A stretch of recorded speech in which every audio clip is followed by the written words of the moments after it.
children's innocent laughter, and a family's happy evening.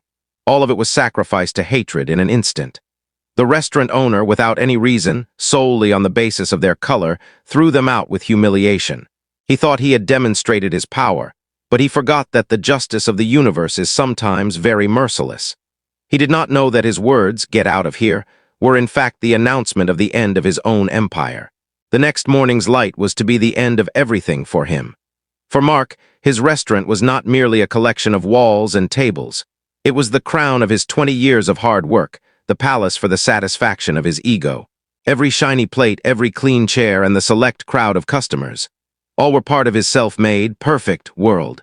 He would often stand in a corner and look at this masterpiece of his, and a cold, arrogant peace would descend upon his heart. This was the world he had built on his own terms, where everything was under his control. That same evening, the bell on the door rang and an innocent joy entered. David and Sarah, with their 2 young children, had come to spend some peaceful moments after a long week. Their daughter, Maya, holding her father's hand, was looking at the restaurant's lights with wide eyes, while the younger son was smiling in his mother's lap. Their arrival created a spontaneous, warm stir in the atmosphere, a loving echo of a family. But when Mark's eyes fell upon them, the proud smile fixed on his face melted away like ice. His eyes lacked the warmth he reserved for his favorite customers. His gaze was cold and calculating. He considered their laughter a disgraceful stain on his perfect world. He did not know that the very pride that had blinded him was about to destroy his everything, and this destruction was much closer than he could ever imagine. Mark took a deep, decisive breath. There was no hesitation in his steps, but a cold, steely resolve that was evident on his face. He walked towards the family's table, like a king going to eliminate an unwelcome element from his kingdom. At the table, David was smiling, looking at the menu, while Sarah was giving her daughter colored pencils so she could draw something on the paper placed on the table. They were happy in their little world, unaware that a dark shadow was hovering over their happiness. At a corner table, a man sat alone, watching everything silently. He was the city's most influential yet anonymous food critic, whose pen wrote the destinies of restaurants. He wrote something in his notebook, but his eyes were fixed on the family's innocence and Mark's changing expressions. Mark reached their table and stood over them. There was no warmth in his voice, only an icy, irrefutable command. "Excuse me," he said, "I think you people have come to the wrong place." David looked up in surprise. "Wrong place? We just came to have dinner." A sarcastic smile appeared on Mark's lips. "We have a certain type of clientele here," he said plainly, his eyes fixed on their color. "This place is not suitable for you. You have to leave right now." For a moment, everything stood still. The noise of the restaurant turned into a sudden silence. Sarah pulled her daughter closer, a wave of humiliation and pain running through her eyes.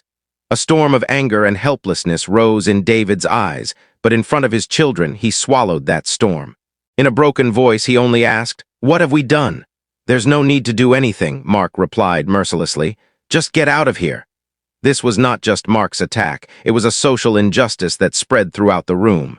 At some tables, people lowered their gazes in shame, their silence an equal accomplice in this cruelty. On the other hand, some customers looked at Mark with admiring glances, as if he had become the voice of their hidden prejudice. For the family, the feeling of standing alone and helpless in front of dozens of people was far more painful than Mark's words. They got up silently. Their steps were heavy, as if they were not just exiting the restaurant, but the very concept of a society filled with humanity. The door closed behind them, and Mark breathed a sigh of relief, straightened his tie, and cast a triumphant look over his clean kingdom. At that very moment, the silent man from the corner table stood up. His face was blank, but there was a cold anger in his eyes. He went to the counter, paid his bill, and instead of a tip, he left a small, folded note on the table. As he walked out, he looked at Mark for a moment. That look was not a threat, but the announcement of a coming judgment. Mark carelessly picked up the note, opened it, and read the words written inside. The smile on his triumphant face slowly turned into fear and disbelief. The note had only one sentence written on it. "Tonight, there was much more than just your food that was reviewed." The next morning, when Mark entered his restaurant, he had the same triumphant smile on his face as the previous night. He felt that he had cleaned his world. But his phone was constantly vibrating in his pocket, as if a silent storm was knocking. He distractedly took out his phone, and a wave of dozens of notifications was on its screen. At the very top was a link from the city's biggest news blog, with a headline spreading like fire. Excellent food at Mark's restaurant, but with a bitter mix of hatred. It was the same anonymous food critic. Mark's heart felt like it was in his throat. He opened the article with trembling hands.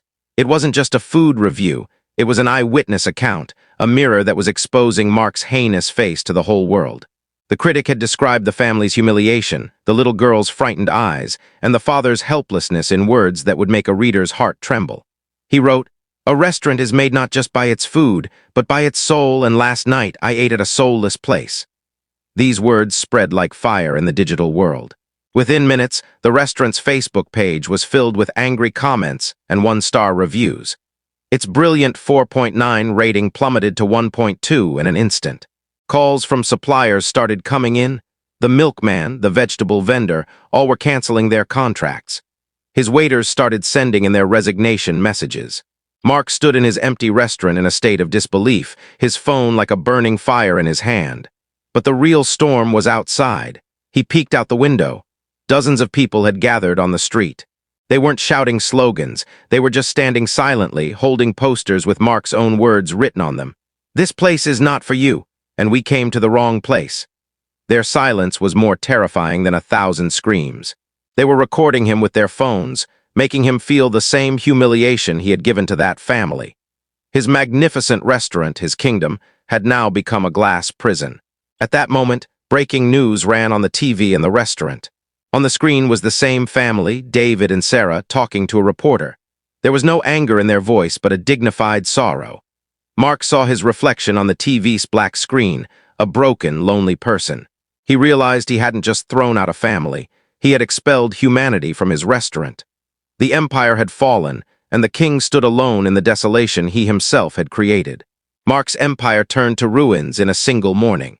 A for sale board hung on his restaurant's door like an epitaph to his pride.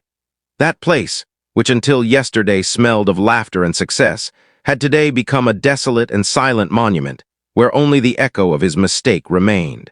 He had lost everything, business, respect, and the power he was so proud of. But his biggest loss was not financial. The biggest loss was the shattering of the mirror in which he saw himself as a successful king. Now when he saw his reflection, he only saw a lonely, defeated person, rejected by the world in the same way he had rejected that family. That humiliation, which he had inflicted on others for a few moments, had now become a permanent part of his own soul. On the other hand, David and Sarah's family became a dignified voice against hatred after this incident. They did not seek revenge, but demanded justice and respect. Their story became a movement in the city, forcing people to question social apathy. The incident not only exposed Mark, but also held a mirror to all the silent onlookers who watched the injustice happen that night and said nothing. The food critic's writing proved that a pen, when wielded for truth, can be mightier than a sword. This story is not just about the fate of a restaurant owner. It is a reminder that society is shaped by the decisions of individuals. A small spark of hatred can burn down an entire forest, but a single voice of compassion can also extinguish that fire. The question is not what Mark lost. The question is, when we see such injustice around us, what do? Do we remain silent spectators, or do we become that one voice that changes the course of history?